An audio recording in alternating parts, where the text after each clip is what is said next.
अल्हम्दुलिल्लाहि रब्बिल आलमीन अस्सलातु वस्सलामु अला सय्यिदिल अंबिया वल मुरसलीन व अला आलिहि व अस्हाबिहि अजमाइन। अम्मा बाद फ़ऊज़ु बिल्लाहि मिनश शैतानिर रजीम। बिस्मिल्लाहिर रहमानिर रहीम। इन्नल्लज़ीना आमनू वल्लज़ीना हादू वन्नसारा वस्साबिईन मन आमन बिल्लाहि वल यौमिल आखिर व अमिल सालिहन फलहुम अजरुहुम इंद रब्बिहिम वला खौफुन अलैहिम वला हुम यहज़नून। व इज़ा अख़ज़ना मीसाक़कुम व रफ़अना फ़ौक़कुमुत-तूर खुज़ू मा आतैनाकुम बिक़ुव्वतिन वज़्कुरू मा फ़ीहि लअल्लकुम तत्तक़ून। तर्जमा फरमाया, बेशक ईमान वालों, नीद यहूदियों और ईसाइयों और सतारा की पूजा करने वालों में से जो भी सच्चे दिल से अल्लाह रब्बुल आलमीन पर, आखरत के दिन पर ईमान ले आए और नेक काम करे तो उनका सवाब उनके रब के पास है और ना इन पर कोई खौफ होगा ना वो गमगीन होंगे।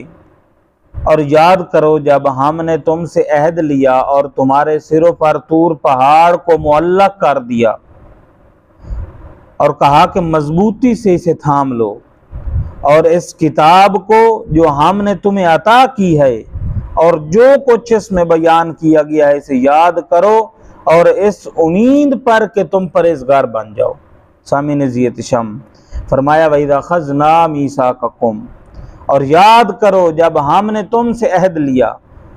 इस आयत में यहूदियों से फरमाया जा रहा है कि उस वक्त को याद करो जब अल्लाह रब्बुल आलमीन ने बनी इसराइल से अहद लिया कि वो तौरात को मानेंगे और इस पर अमल करेंगे, लेकिन फिर उन्होंने इसके अहकाम को बोझ समझकर कबूल करने से इनकार कर दिया।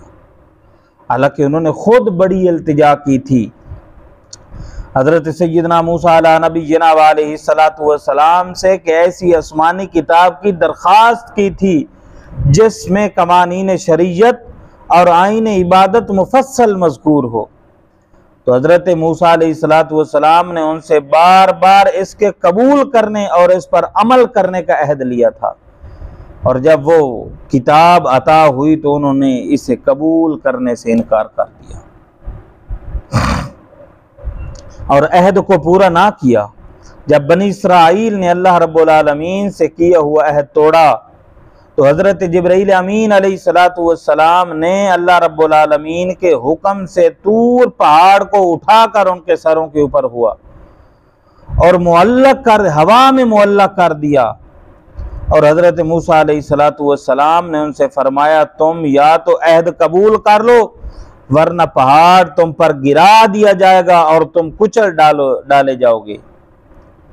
इसमें सूरतन अहद पूरा करने पर मजबूर करना पाया जा रहा है, लेकिन दर हकीकत पहाड़ का सिरों पर मुअल्लक कर देना अल्लाह रब्बुल आलमीन की कुदरत की कवी दलील है जिससे दिलों को इत्मीनान हासिल होता है।